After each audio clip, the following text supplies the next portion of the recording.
ಈ ಕ್ಷಣದ 25 ಸುದ್ದಿಗಳನ್ನು ಕ್ವಿಕ್ ಆಗಿ ನೋಡೋಣ. ಬೆಂಗಳೂರಿನಲ್ಲಿ ಇಬ್ಬರು ಮಕ್ಕಳಿಗೆ HMPV ಸೋಂಕು ಬೆನ್ನಲ್ಲೇ ರಾಜ್ಯ ಆರೋಗ್ಯ ಇಲಾಖೆ ಹೈ ಅಲರ್ಟ್ ಆಗಿದೆ. ಮಕ್ಕಳಲ್ಲಿ ಉಸಿರಾಟದ ಸಮಸ್ಯೆ, ತೀವ್ರ ಜ್ವರ, ಕೆಮ್ಮಿನಂತಹ ಗುಣಲಕ್ಷಣಗಳು ಕಂಡುಬಂದರೆ ಟೆಸ್ಟ್ ಮಾಡಿಸಿ ಸೂಕ್ತ ಕ್ರಮ ಕೈಗೊಳ್ಳುವಂತೆ ಸೂಚಿಸಲಾಗಿದೆ. 8 ತಿಂಗಳ ಮಗುವಿಗೆ ವೈರಸ್ ಪತ್ತೆಯಾದ ಪ್ರಕರಣಕ್ಕೆ ಸಂಬಂಧಪಟ್ಟ ಹಾಗೆ ಮಗು ಚೇತರಿಸಿಕೊಂಡಿದೆ ಅಂತ ಹೇಳಲಾಗ್ತಾ ಇದೆ. ಮಗು ಲವಲವಿಕೆಯಿಂದ ಇದೆ, ಜ್ವರ ಮತ್ತು ಕಫ ಕಡಿಮೆಯಾಗಿದೆ ಅಂತ ಆರೋಗ್ಯ ಇಲಾಖೆ ಹಾಗೆ ಆಸ್ಪತ್ರೆ ವೈದ್ಯರು ಮಾಹಿತಿ ನೀಡಿದ್ದಾರೆ.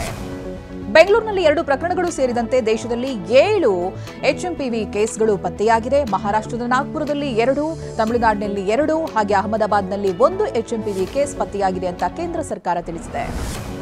ಬೆಂಗಳೂರಿನಲ್ಲಿ ಇಬ್ಬರು ಮಕ್ಕಳಿಗೆ ಈ ಸೋಂಕು ಪತ್ತೆಯಾಗಿದ್ರೆ ಅಹಮದಾಬಾದ್ನಲ್ಲಿ 2 ತಿಂಗಳ ಮಗುವಿಗೆ ಸೋಂಕು ದೃಢಪಟ್ಟಿದೆ.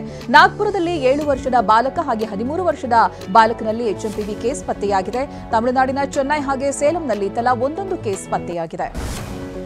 ಗೋಲ್ಡ್ ವಂಚನೆ ಕೇಸ್ನ ಆರೋಪಿಯಾಗಿರುವ ಐಶ್ವರ್ಯ ಗೌಡ ವಿರುದ್ಧ ಮತ್ತೊಂದು ಕೇಸ್ ದಾಖಲಾಗಿದೆ. ತನಗೆ 2 ಕೋಟಿಗೂ ಹೆಚ್ಚು ಹಣ ವಂಚಿಸಿರುವುದಾಗಿ ವೈದ್ಯೊಬ್ಬರು ದೂರನ್ನು ನೀಡಿದ್ದಾರೆ.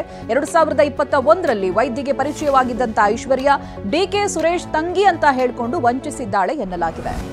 ನಾಳೆ 6 ಮಂದಿ ನಕ್ಸಲರು ಚಿಕ್ಕಮಗಳೂರು ಜಿಲ್ಲಾಡಳಿತದ ಮುಂದೆ ಶರಣಾಗಲಿದ್ದಾರೆ. ದಕ್ಷಿಣ ಭಾರತದ 4 ರಾಜ್ಯಗಳಿಗೆ ಬೇಕಾಗಿರುವಂತಹ ನಕ್ಸಲರಾದ ಮುಂಡಗಾರು ಲತಾ, ವನಜಾಕ್ಷಿ, ದಕ್ಷಿಣ ಕನ್ನಡದ ಸುಂದರಿ, ತಮಿಳುನಾಡಿನ K ವಸಂತ ಅಲಿಯಾಸ್ ರಮೇಶ, ಕೇರಳದ ಜೀಶಾ, ಆಂಧ್ರದ ಮಾರೆಪ್ಪ ಅರೋಲಿ ಶರಣಾಗತಿ ಆಗಲಿದ್ದಾರೆ.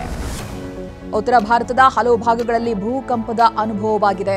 ನೇಪಾಳ ಭೂತಾನ್ ಗಡಿ ಭಾಗದ ಸಿಜಾಂಗ್ ಭೂಕಂಪದ ಕೇಂದ್ರ ಬಿಂದುವಾಗಿದೆ. ರಿಕ್ಟರ್ ಮಾಪಕದಲ್ಲಿ ಭೂಕಂಪನದ ತೀವ್ರತೆ 7.1ರಷ್ಟಿತ್ತು. ದೆಹಲಿ, NCR, ಬಿಹಾರ, ಪಶ್ಚಿಮ ಬಂಗಾಳ, ಅಸ್ಸಾಂನಲ್ಲಿಯೂ ಭೂಕಂಪನದ ಅನುಭವವಾಗಿದೆ. ಭೂಮಿ ನಡುಗುತ್ತಿದ್ದಂತೆ ನೇಪಾಳದ ಕಠ್ಮಂಡುವಿನ ಜನ ಮನೆಯಿಂದ ಹೊರಗೋಡಿ ಬಂದಿದ್ದಾರೆ. ಸಿಜಾಂಗ್ ಪ್ರದೇಶದಲ್ಲಿ 2 ಬಾರಿ ಭೂಕಂಪನವಾಗಿದೆ. ಮೊದಲ ಭೂಕಂಪನದ ತೀವ್ರತೆ ರಿಕ್ಟರ್ ಮಾಪಕದಲ್ಲಿ 4.7ರಷ್ಟಿದೆ.